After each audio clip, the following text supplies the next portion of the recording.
ሰላም ጤና ይስጥልን ውድ የቻናላችን ተከታታዮች የፕሮግራማችን ቤተሰቦች ይህ አብዲራዋ ቲዩብ ነው። ፕሮግራማችንን ላይክ በማድረግ እንድትጀምሩ አዲሽናችሁ ሰብስክራይብ በማድረግ ቤተሰብ እንድትሆኑ ይህንን ፕሮግራም ከሀገር ውጭ የምታደምጡ ድጋፍ እንድታደርጉ በአክብሮት እየጋበዝን በዚህኛው ፕሮግራማችን እንግዲህ የምንመለከተው ዛሬ ምሳ 8 ሰዓት ተኩል የሚደረገውን የማንቸስተር ዩናይትድ ወደ ጂቴክ ስቴዲየም ተጉዞ ጂቴክ ኮሚኒቲ ስቴዲየም ተጉዞ ብሬንፎርድን የሚገጥመውን ጨዋታ በተወሰነ መልኩ እናነሳለን። በተለይ ሩበን አሞሪም ከዚህ ጨዋታ ቀደም ብለው ጋዜጣዊ መግለጫቸው ላይ የአዳዲስ ተጫዋቾች ጉዳት፣ ወቅታዊ የስብስቡን ሁኔታ ስቴፕ ባይ ስቴፕ አስቀምጠዋል። ዛሬ ግን ቅዳሜ ለእግር ኳሱ ቤተሰብ በርከት ያሉ ጨዋታዎች የሚደረጉበት ነው። በሁሉም ውድድሮች ምርጥ ጨዋታዎች ያሉበት ነው። ለምሳሌ በላሊጋ ማድሪድ ደርቢ አለ 11 ሰዓት ከሩብ አትሌቲኮ ማድሪድ ከሪያል ማድሪድ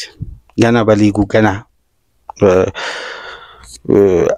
በጊዜ የሚገናኙበት የሁለቱ ክለቦች ፉክክር አለ። በተጨማሪም ጁቬንቱስ እና አትላንታ የሚያደርጉትም ጨዋታ ይጠበቃል። ዛሬ ደግሞ በፕሪሚየር ሊግ በርካታ ጨዋታዎች አሉ። ማንቸስተር ዩናይትድ በጊዜ ከብሬንፎርድ ጋር ይጫወታል 11 ሰዓት ላይ። ሶስቱ ትላልቅ ክለቦች ከሜዳቸው ውጪ ጠንካራ ፍልሚያ ያደርጋሉ። ክሪስታል ፓላስ ከሊቨርፑል፣ ማንቸስተር ሲቲ ከበርንሌይ፣ ቼልሲ ከብራይተን ምርጥ ጨዋታዎች አሉ። ምሽት ላይ ደግሞ ቶትናም ከወልቭስ የሚያደርጉ ጨዋታ ይጠበቃል። እንደገና እስከ ምሽት 4 ሰዓት ድረስ ነው እንግዲህ ፕሪሚየር ሊግ ፊክስቸር የሚቀጥለው። ነገ እሁድ አርሴናል ወደ ሴንት ጄምስ ፓርክ ተጉዞ ኒውካስልን ይገጥማል። በርካታ ጨዋታዎች ይደረጋሉና በረፍት ቀን ልዩ የፕሪሚየር ሊግ ፊክስቸሮች ይደረጋሉ። ከነሱ ጋር ቆይታ እያደረግን እንግዲህ ቅድመ ጨዋታ ግምገማ በብሬንፎርድ እና በማንቸስተር ዩናይትድ ዙሪያ የተወሰኑ ነጥቦችን እናነሳለን። በተለይ ትናንትና በለቀቅነው የብራያን ምቤሞ ወደ ማንቸስተር ዩናይትድ ከመጣ በኋላ በቡድኑ ማጥቃት ላይ የፈጠረውን ከፍተኛ ለውጥ ተጫዋቹ በግብ አለመታጀቡ እንጂ እንቅስቃሴው በማጥቃቱ በኩል የማንቸስተርን የማጥቃት እንቅስቃሴ ምን ያክል ጥራት እንደጨመረ አሁን ደግሞ አብሮት ከፈረመው ተጫዋች ማቲያስ ኩኛ ጋር በድጋሚ የሚጣመሩበት ጨዋታ ነው። የዩናይትድ የማጥቃት እንቅስቃሴ እንግዲህ በሶስቱ አዳዲስ ፈራሚዎች ዛሬ ይመራል ተብሎ ይጠበቃል። ሼሽኮ፣ ምቤሞ እና ማቲያስ ኩኛ። ይሄ ትልቅ ጉዳይ ነው። እንደምታውቁት ምቤሞ የቀድሞ ክለቡን ነው የሚገጥመው በተቃራኒ ወደ ጂቴክ ኮሚኒቲ ስቴዲየም ከወራት በኋላ የለቀቀውን ስቴዲየም እንግዲህ በድጋሚ ዛሬ በተቃራኒ በቀያይ ሰይጣኖች ማሊያ ይገጥማል። ቅድመ ጨዋታ ግምገማ የተወሰኑ ነጥቦችን እናንሳ። ማንቸስተር ዩናይትድ ከዚህ ስቴዲየም ምን አይነት ነጥብ ይዞ ሊመለስ ይችላል? ተጋጣሚው ብሬንፎርድ የራሱን የቶማስ ፍራንክን አጫዋች ሳይቀይር በበለጠ መከላከሉን አጠንክሮ በመጣበት የውድድር ዓመት ማንቸስተር ዩናይትድ የትኛውንም ተጋጣሚ የማስከፈት ችግር የሌለበት ቡድን የማስቆጠር እንጂ የማስከፈት ችግር የለበትም። ዛሬ ግን ለማስቆጠርም ጭምር አስተማማኝ 3 ተጫዋቾችን ይዞ ነው የሚገባው። እነዚህ ጉዳዮች ደግሞ ችግር ፈቺ መፍትሄ የሚያመጡ ጥራት ያላቸው ኳሊቲዎች ናቸው። ከ6ኛ ሳምንት ጀምሮ እንግዲህ ጉዳዮች አይሸፋፈኑም። ትችት ይጀምራል የእንግሊዝ ሚዲያ። ስለዚህ የማንቸስተር ዩናይትድ የፊት መስመር ተጫዋቾች ግን ማምረት መጀመር ያለባቸው ከዛሬ የምሳ ሰዓት ጨዋታ ጀምሮ ከሼሽኮ እስከ ምቤሞ፣ ከምቤሞ እስከ ማቲያስ ኩኛ። ስለዚህ የዛሬው ጨዋታ ለሩበን አሞሪም ከማጥቃት ውጪ አማራጭ የሌለበት ማጥቃቱ ደግሞ በተሻለ ጥራት የሚመራበት ነው።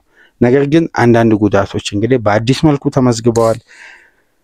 በነዛ ዙሪያ ደግሞ አሰልጣኙ የሰጡትን አስተያየት እስቲ በተወሰነ መልኩ እንመልከት እና አሰልጣኝ ሩበን አሞሪም እንደምታስታውሱት በተከታታይ በሜዳቸው ባደረጉት ጨዋታ ድል ቀንቷቸዋል። በርንሌይን፣ ቼልሲን በማሸነፍ በመሃል እንግዲህ የተደረገው የማንቸስተር ደርቢን ቢሸነፉም ግን በቶሎ ምላሽ መስጠት ችሏል። ከቼልሲ ጋር በነበረው ጨዋታ 2-1 ከሁለቱም ቡድኖች በቀይ ካርድ ተጫዋቾች በተለያዩ ደቂቃ በወጡበት ጨዋታ አስደናቂ በሆነ ቲያትራዊ በሆነ የመጀመሪያ 45 ደቂቃ ነበር ጨዋታው 2-1 በሙሉ 90 ደቂቃ ተጠናቆ ማንቸስተር ዩናይትድ ለሁለት ተከታታይ ኦልድ ትራፎርድ ጨዋታ በአሰልጣኝ ውስጥ ድል ማድረግ የቻሉት። አሁን እንግዲህ ከሜዳቸው ውጪ ወደ ለንደን ተጉዘው ነው ይሄን ጨዋታ የሚያደርጉትና ከዚህ ጨዋታ በፊት በሰጡት ጋዜጣዊ መግለጫ መሰረት እንደምታውቁት ካሴሚሮ በአንድ ጨዋታ ቅጣት ምክንያት ይሄ ጨዋታ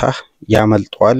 ካሴሚሮን ጨምሮ እንግዲህ በጉዳትና በተለያዩ ምክንያቶች ከዛሬው ስብስብ ውጪ የሆኑ ተጫዋቾች አሉ።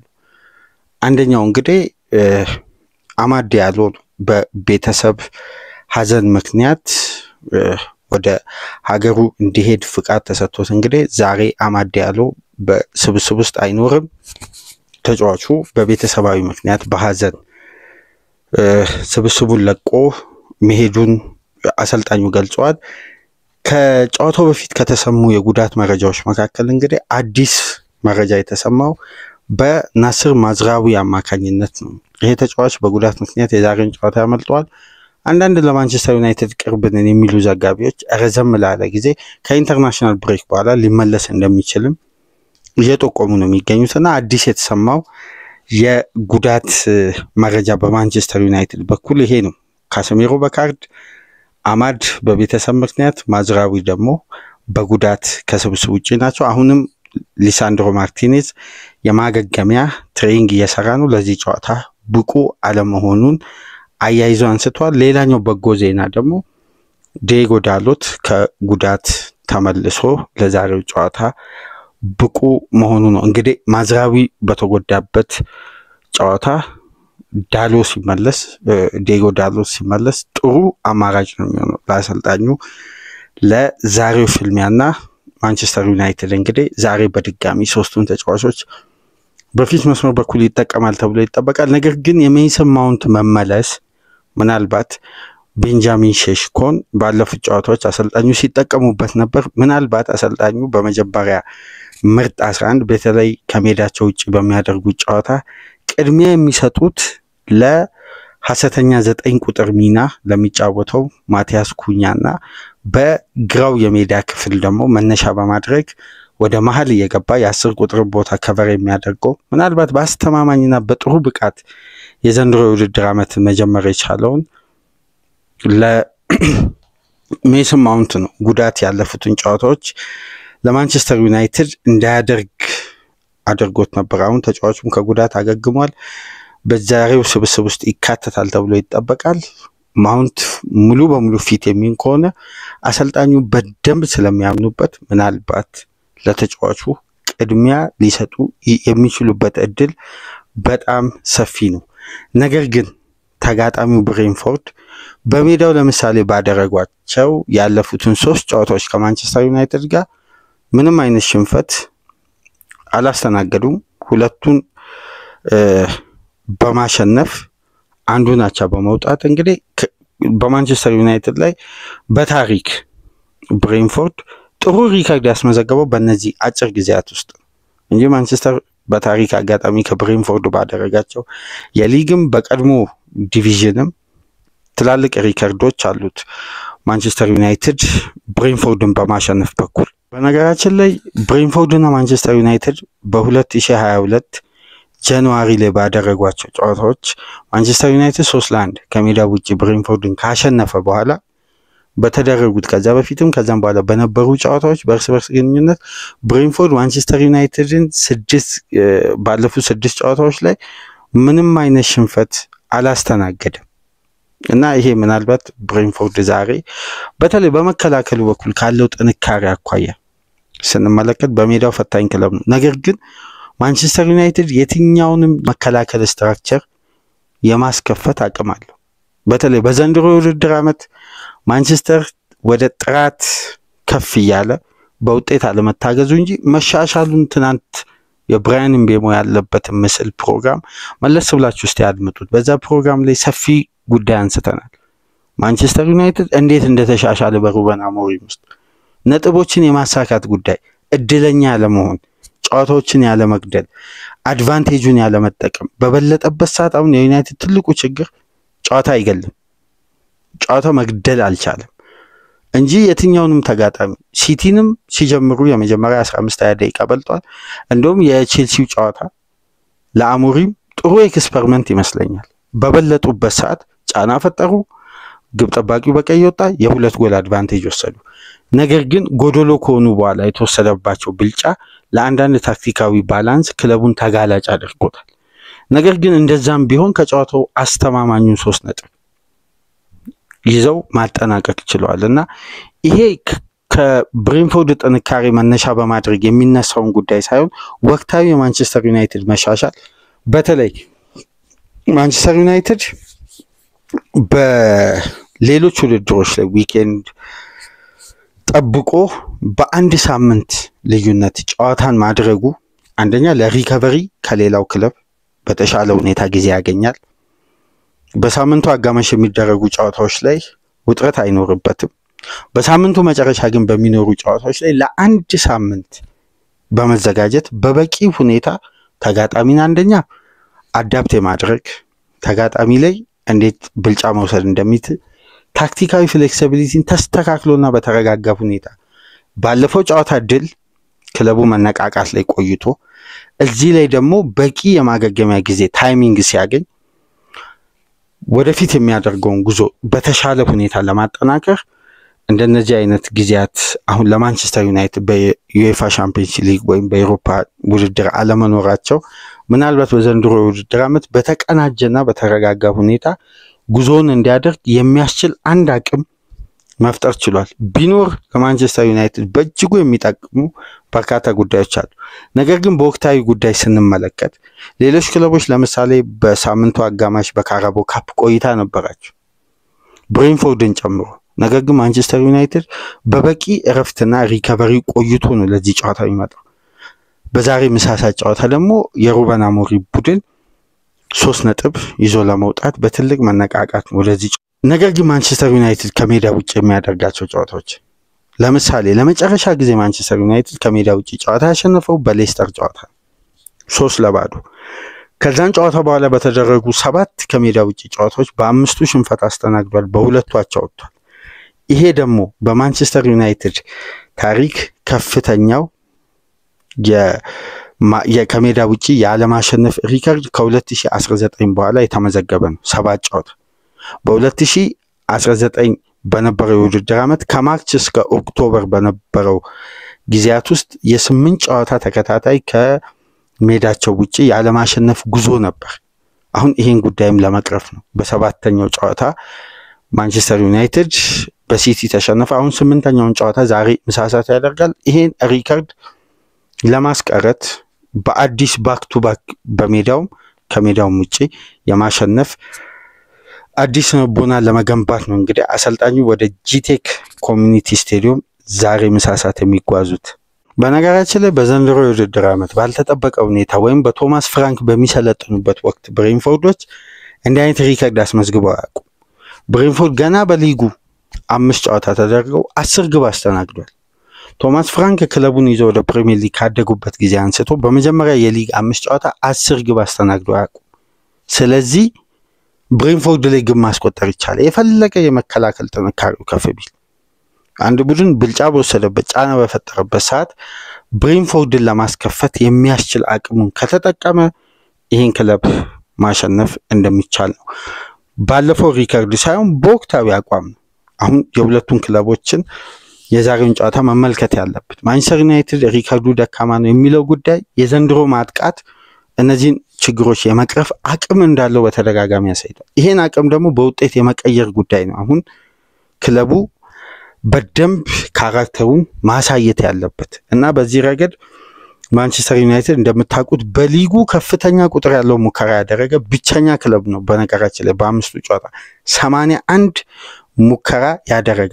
በተቃራኒው ደግሞ ብሬንፎርድ በሊጉ የመጨረሻ ዝቅተኛውን ሙከራ ያደረገ ክለብ ነው 41። ማንቸስተር ዩናይትድ በ40 ሙከራዎች ይበልጣል ብሬንፎርድ። ስለዚህ ይሄን ወደ ነጥብ የመቀየር አቅም ነው ክለቡ ለማስመዝገብ። በአማካይ ማንቸስተር ዩናይትድ 16.2 ሙከራ የሚያደርግ የፕሪሚየር ሊጉ ብቸኛ ቡድን ነው በ2025-26 በዘንድሮ የውድድር ዓመት በታየው። ካለፈው የውድድር ዓመት 13.9 ሙከራ በ2024-25 ከሚያደርገው የማንቸስተር ዩናይትድ ቡድን ተሻሽሏል ካልንባቸው ነጥቦች መካከል አንዱ ይሄ ነው። ክለቡ አምና ለምሳሌ 1.33 ኤክስጂዎችን ነው ክሬት የሚያደርገው በጨዋታ በአማካይ። ዘንድሮ ግን 2.3 ይሄም በሊጉ አንደኛ ያደርጓል ማንቸስተር ኤክስጂዎችን ክሬት በማድረግ። አሁን እኮ ማንቸስተር ዩናይትድ ጉዞ በውጤት በ3 ነጥብ በአሸናፊነት ተከታታይ ድሎችን አለማስመዝገቡ እንጂ እኮ በዚህ ርቀት እኮ አንድ ቡድን ከተሻሻለ እንዴት ነው መሻሻሉን ማናደንቀው? በነጥብ ረገድ ደግሞ በሂደት ቅንጅቱ ስቴፖቹ መልክ ያዙ ሲመጡ የሚስተካከሉ ጉዳይ ናቸውና ከእንደነዚህ አይነት ጨዋታ ጀምሮ ክለቡ ያን ካራክተር ለማሳየት እንግዲህ ወደ ሜዳ የሚገባው ለምሳሌ በዘንድሮ ውድድር ዓመት ከብሬንፎርድ ከተመለከትናቸው ደካማ እንቅስቃሴዎች መካከል በፕሪሚየር ሊጉ ከዊኒንግ ፖዚሽን ሽንፈት ያስተናገደ ክለብ አንደኛ ለሚቀመጠው ብሬንፎርድ ነው። ለአራት ተከታታይ ጨዋታ መሪ መሆን ችሏል ብሬንፎርድ። ነገር ግን ከነዚህ አራት ጨዋታዎች ውስጥ ማሸነፍ የቻለው አንድ ነው። በአንዱ አቻ ወጥቷል። በሁለቱ ጨዋታዎች ደግሞ ተሸንፏል። ስለዚህ መሪነቱን ማስጠበቅ የሚችል አቅም ያለው ቡድን አይደለም። መምራት ይችላል፣ አይቀጥልም።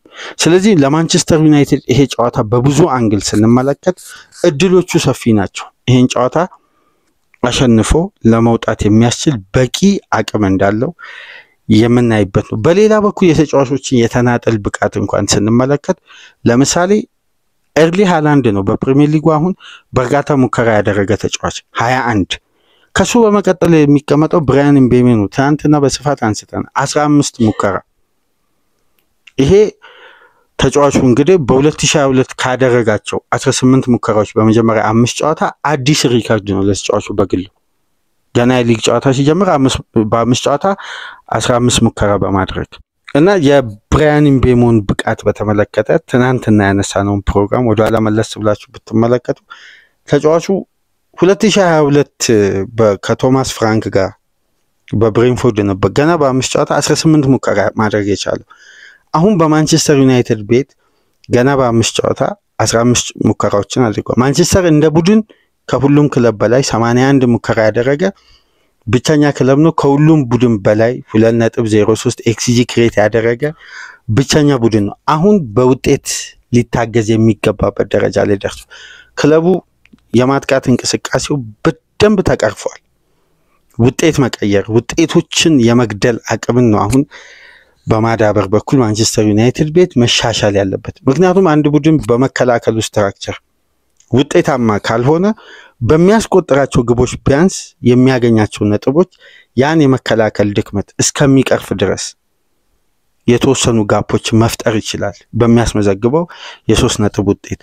እና በመጨረሻም በማንቸስተር ዩናይትድ ቤት ከሚታዩ አስደናቂ እንቅስቃሴዎች መካከል ሁሌም የብሩኖ ፈርናንዴዝ አስተዋጽኦ የሚታወቅ ነው። በዚህ የውድድር ዓመት እንግዲህ በአንድ ጨዋታ 8 ላይን ብሬኪንግ ፓስ ፋይናል ሰርድ ላይ በማድረግ የመጀመሪያ ተጫዋች ሆኗልና ተጫዋቹ እንግዲህ እነዛ ላይን ብሬኪንግ ፓስ 8ቱ ወደ ፋይናል ሰርድ በፋይናል ሰርድ የተደረገ ሳይሆን ወደ ፋይናል ሰርድ የተደረገ 8 ላይን ብሬኪንግ ፓሶች 8ቱም ወደ ሙከራ የተቀየሩ ብቸኛ ተጫዋች።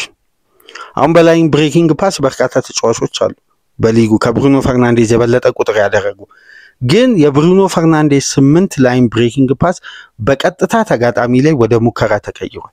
ሙከራ ብቻ አይደለም፣ ከነዚህ 8 ላይን ብሬኪንግ ፓሶች ውስጥ ማንቸስተር ዩናይትድ 6ቱን ኢላማውን የጠበቀ ሙከራ ማድረግ ይችላል። ይሄ የሚያስደንቅ ነው። ስለዚህ የብሩኖ ፈርናንዴዝ ቁልፍ ፓሶች የማንቸስተር ዩናይትድ የማጥቃት እንቅስቃሴ ዋነኛ መነሻ ናቸው። በአጠቃላይ የዛሬውን የጂቴክ ጨዋታ ምሳ 8:30 ይደረጋል። መልካም ውጤት ለማንቸስተር ዩናይትድ ለደጋፊዎች እየተመኘን እንግዲህ 11 ሰዓት ቼልሲ ከብራይተን የሚያደርጉትን ጨዋታ ከዚህ ፕሮግራም ቀደም ብሎ የዳሰስ ነው። እንዲሁም በተመሳሳይ ዛሬ ከሚጠበቁት ትላልቅ ጨዋታዎች መካከል ግንባር ቀደሙ የክሪስታል ፓላስ እና የሊቨርፑልንም በተመሳሳይ ከዚህ ፕሮግራም ቀደም ብሎ ቪዲዮን አስቀምጠንላችኋል። እሱንም እየተመለከታችሁ ሊድስ ከቦርንማውዝ የሚያደርጉት ጨዋታ በተመሳሳይ ሰዓት 11 ሰዓት ይደረጋል። እንዲሁም ማንቸስተር ሲቲ በሜዳው በርንሌን ያስተናግዳል። ምሽት 1:30 ኖቲንግሃም ፎረስት ከሰንደርላንድ፣ ምሽት 4 ሰዓት ቶትናም ከወልቭስ የሚያደርጉትም ጨዋታ ይጠበቃል። እንግዲህ እነዛ 3 ትላልቅ ክለቦች በ11 ሰዓት ዛሬ ጨዋታ ያደረጉ 11 ሰዓት ከሩብ ላይ ደግሞ አትሌቲክ ቢልባኦ ከሪያል ማድሪድ በዋንዳ ሜትሮፖሊታኖ ጨዋታቸውን ያደርጋሉ። ይሄም ጨዋታ እንግዲህ ለእግር ኳሱ ቤተሰብ ተመራጭ የሆነ ጨዋታ ነው እና እነዛ ትላልቅ ጨዋታዎች ባሉበት ሰዓት የሚደረግ የማድሪድ ደርቢ ነው።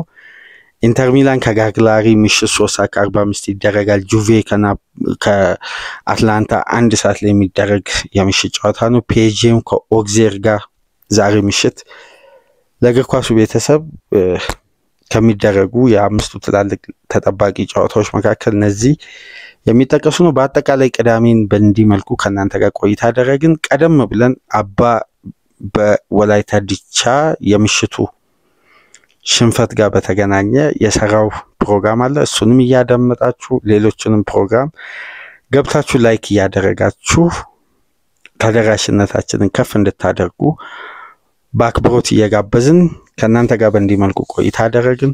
ላይክ፣ ሼር፣ ሰብስክራይብ ማድረጋችሁ እንዳትረሱ። ከሀገር ውጭ የምታደምጡ ደግሞ ድጋፍ እንድታደርጉ በአክብሮት እየጋበዝን መልካም ቅዳሜ እንዲሆን ተመኘን። ሰላም ቆዩ።